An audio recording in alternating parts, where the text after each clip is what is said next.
My name's Gordon Elder, and I've been asked to do this demonstration on filleting by Conrad, one of my friends that I go fishing with.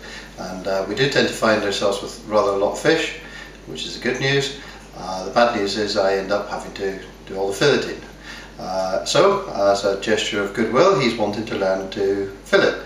So I shan't pretend that this is the best way to fillet, but it is a very effective way, and I'll show you 3 different methods of taking a side of a fish off of its carcass. Okay, the first method is one that you'll see plenty of people doing, and it's the simplest of the whole lot, which is to just take the whole fillet off and then remove the rib bones afterwards. So if you just look down here, the flesh on any fish, and it doesn't matter really what species it is, any round fish, will actually go round behind the head, so that's actually soft. So no point in wasting it. Cut behind the gill and right up into the behind the head, then follow around behind the pectoral fins and down. This fish has been gutted, so we don't have to worry about the guts inside. All the way down there, down this lateral line, you can see there are bones sticking up away from the skeleton, and they finish about there. From that point down, there's no what they call pin bones coming out. So really all you've got at that point is a flat skeleton, a bit like the one you see on the cartoons. Inside there you've got the ribs, and you can see them more accurately there. See them coming down? And those ribs essentially finish about there. So bearing in mind that you've got pin bones down there, you're going to put a single knife stroke all the way down there. You will feel the pin bones pop as you go down through, and then you'll feel them stop, and then it's just flesh all the way down. So the way I do it is to actually not do it in one hit. It's to come along the backbone. So I'll just show you what I'm doing there, just along the backbone, and I'm actually following, keeping the knife flat, following the actual plane of the skeleton. Now pardon my hand for a second. Right, so we're past the pin bones now, or where I believe the pin bones are. Lift the flap up and push your knife right through.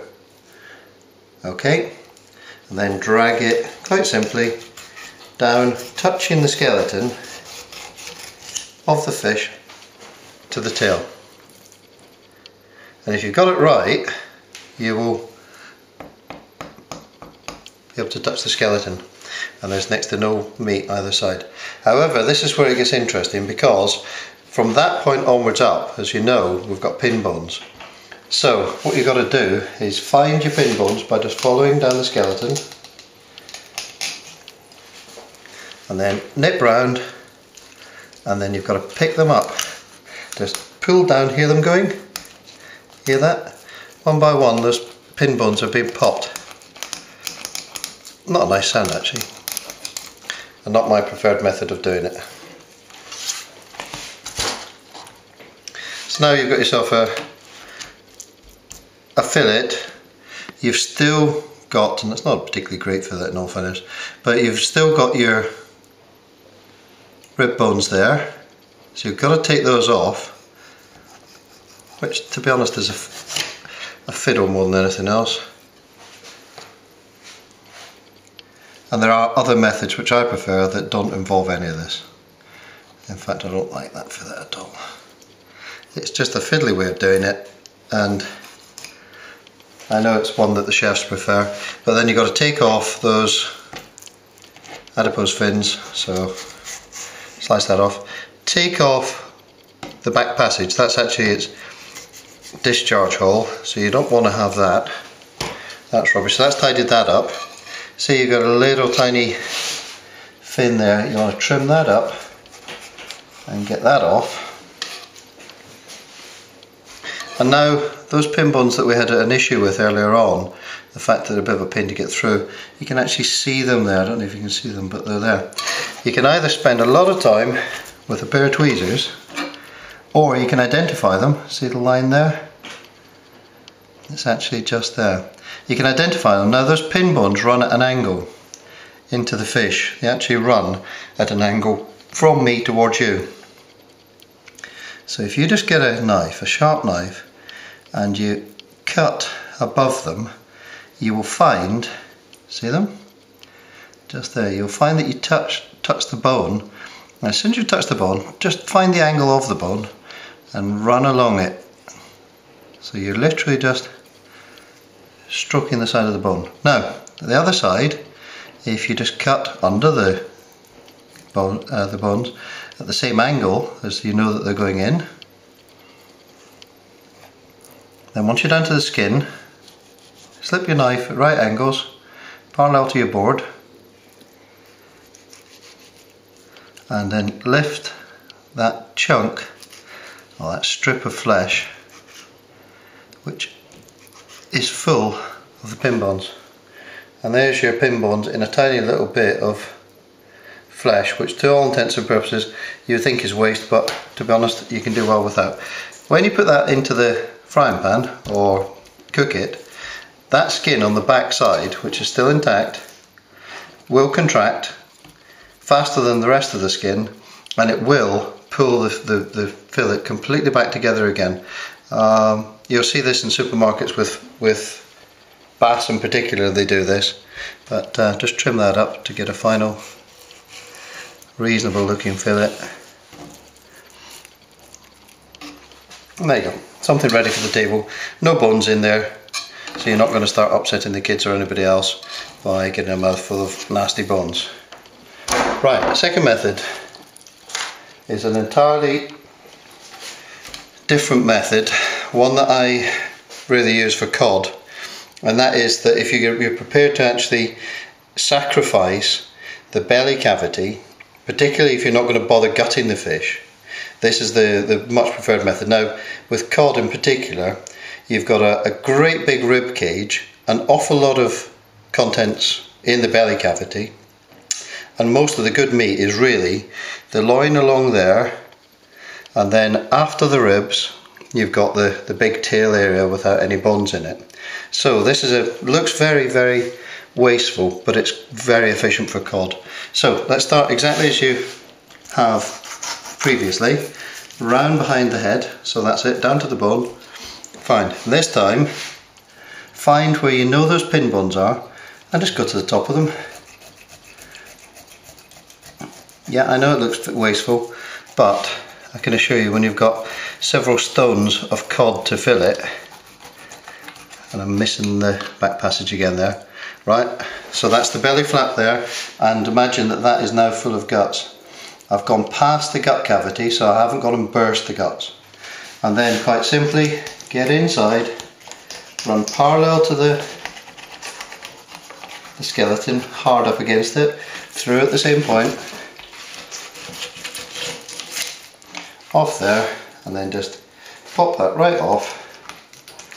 See, just take it straight off, and then you've got yourself a completely clean fillet. You don't have to worry about your pin bones because you've got rid of them. You've now got, in one hit, you've got yourself a fillet that has no bones whatsoever, and you can see how tight I've been to the skeleton there, because those are actually nodules of the carcass there, the skeleton. I've actually taken the little knobbles off the top of the skeleton. So there's another, at that point, very much boned off fillet. Right, I don't want to waste that actually, because it's all gone in the smoker, and this will make my candy. So yeah, that's me taking it off. And then on this one, because I've got the bones in there, I don't want that in amongst my smoker. I'll take the bones, there we are, and that's fit without its fin. That's fit to strip up into what we call candy, something we learned in Canada, which is that if you strip it up, the belly flap in particular of salmon and trout, if you strip it up like that, brine it on a high sugar content brine, and then hot smoke for a long time to almost desiccate it, you turn it into something that resembles trout jerky. And there you have essentially what's now rubbish on the fish, unless you're going to be making a stock pot or something. But there's your rib cage. You've got your pin bones that were there that are now gone. The pin bones stop there, and you've got only good meat from that point on without bones in it. So if you're going to serve anything to kids, from that point onwards, give that to the kids. For adults, the loin above there and belly flap, well, not that keen on it unless you're making strips up for smoking. Right, the final method I will show you. Find one. And these are trout about 3.5, that's probably near 4 pounds, that one. But this final method is the one that I actually use for the occasions when I've got time in the kitchen. So start as you would normally start and then go around. Now, pin bones, gut cavity and its ribs. Obviously the start of the process is going to be identical, but I want to run my knife basically through there, getting close to the pin bones. Once we get clear, go right through and then down. So no change there at all. So straight through, because I'm clear of everything. That's quite a porky fish actually. Okay, so we've got a good looking thing there. Now this is where it all gets a bit more interesting. In fact, if you want to come round this way. Okay, now, since you've now got the incision at the top and we've got the skeleton there, what you want to do is just clean that down, and I don't know if you can hear it on the camera, but can you hear it touching the pin bones? So what I need to do is get through those, keeping hard against the skeleton. So the angle of the knife is pointing slightly down here, right? So I'm pointing down, parallel, and now what you need to do is roll the fillet back and then gently stroke with the end of your knife the ribs. You could hear it there, it's a bit like a xylophone, wasn't it? But then stroke the ribs, running parallel to them, but you have to be slightly down onto them, otherwise you'll come up off and into the flesh.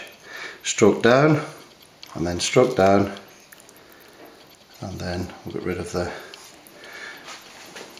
and there you are. There's a completely removed fillet, and in one go I've actually taken all the ribs out as well. And the ribs, well, there they are, they're still intact. So the only bit that we've actually got on this fillet, and it presents so much better, is the pin bones. So got to get rid of those, and you know what the score is with those. Quite simply, find your, just go back there for a sec. So find your row of pin bones, you can see them sticking up. Get your knife, and you know that they're sloping away from you, and they're sloping that away. So get under them this side. I can feel one there, there's an escapee. And you can feel it on the knife. If you find that you've got a bone or you're too close to a bone, you will feel it on the knife. And then same the other side. Slightly angled up. And it does look very decadent to be removing a great chunk of meat from the middle. And then turn parallel to the table. See that? I've just nipped it off the skin. And with a fresher fish, and this has been frozen, but with a fresher fish, you can actually just grab that end and pull that way, and it will in fact remove the whole lot as one strip without having to do anything regarding stripping it off the actual flesh off the skin. Right, here we go. So looks a bit of a mess. Remove those bits of flesh, put that back.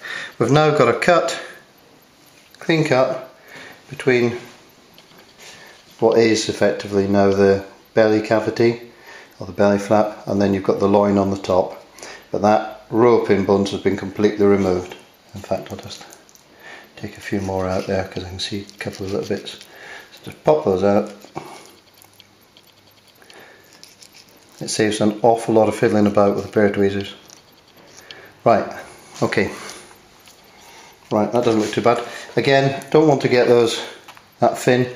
It is quite a big lump of control. I'll show you.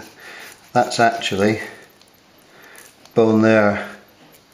It's quite a lump of control muscle around it. To be honest, that really fatty bit at the bottom, I don't normally interest myself too much in, and you certainly don't want the overboard discharge for its rubbish. So cut that off.